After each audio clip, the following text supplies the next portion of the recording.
In this video I'll explain about dynamic formulas in InterExcel and what they can be used for.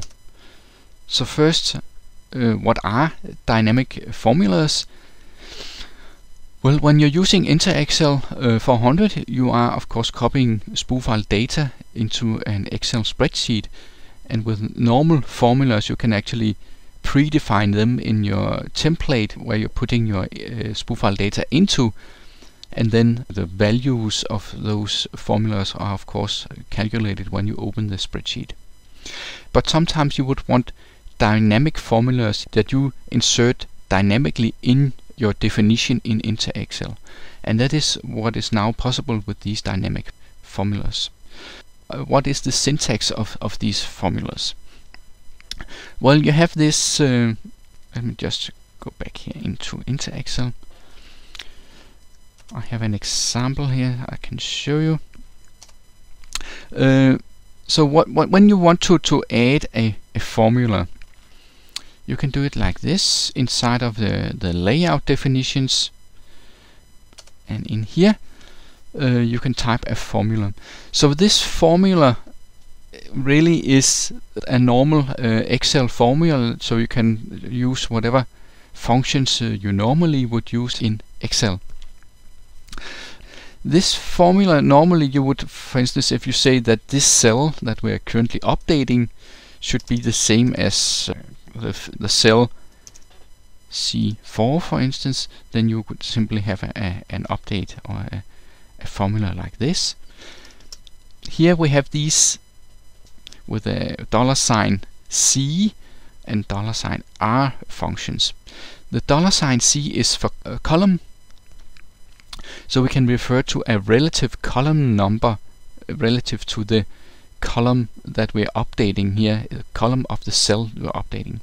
So a column number, relative column number of 0 is the current column that we're updating. So if we refer to the Excel spreadsheet, this would be the column, and if you insert a number inside of that, then you can have the relative to the left with a minus, or to the right with a plus.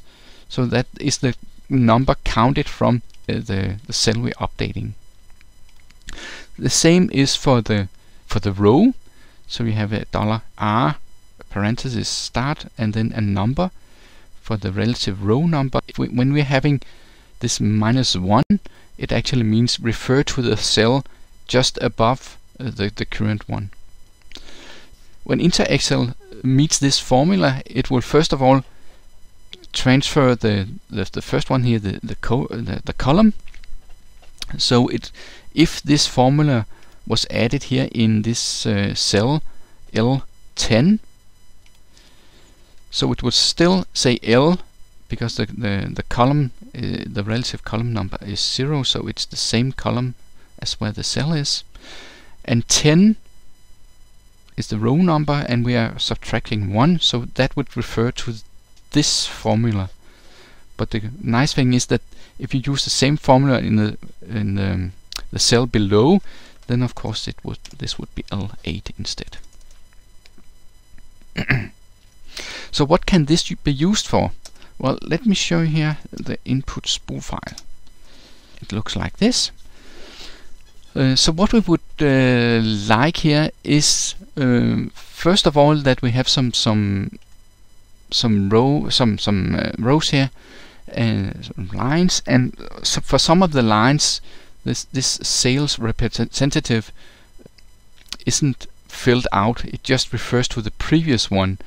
So we would want that the value here in the Excel spreadsheet, as you can see right here, should actually be the same as the previous one if it's blank. So that is what we can do here in the cell. If I show you the update of that cell, here for the detail, that is exactly this one. So with the replace char, it's referring to the spoo file data we are taking from spoo file line, and say if that spoo file contents is not blank, then we're using that. But if this is blank, then we're going back down here to the formula and using that instead. So that makes the transfer into this spreadsheet, so you can see that this one is actually text from the spoof file, and these are formulas referring to the cell just above. Another cell is that we would want here in our Excel spreadsheet to multiply the discount with the total price to have an idea of what the actual was, the discount. This formula is not the real discount, but it's just showing you an example of how you can add a dynamic formula here as well. So we would want to multiply these two numbers, and that is done here like so. Again, we could have used our replace chart to take the spoof file data and dynamically put it into any place here of the formula. Normally this is an asterisk, and we're of course doing a multiply, so we need to use a different character here for the replace chart. So you could have left this blank or use any other character, but the asterisk, so that's why I've changed this. So this simply refers to the cell that is 2 columns left of the current cell, and that is multiplied with the cell that is 1 column left to the left. So that's why it will take this one and multiply with this one, and you get this result. In the very bottom of this spreadsheet we have a normal total, and this total is actually text from a spoof file, but we would also like to sum up these quantities, and this would be like a dynamic formula, because we don't really know how many detail lines we will get from the spoof file. So we would want to sum up, and know that we want to start in the cell E6, but we don't really know how far down we will go.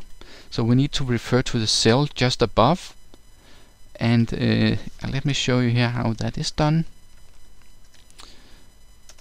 The total, and we have here the formula. So we're using a real function, Excel function, to sum up, and the area of data we want to sum starts at E6, and we know the column of the bottom cell is also E, so I could have used a $C parentheses 0, but I can also use the simple character E, and this will now be replaced for the row just above the current one. So that's why this, which is found in E36, refers to the cell E35. So that's it for the introduction. I hope this gave you some inspiration of using this new feature of InterExcel.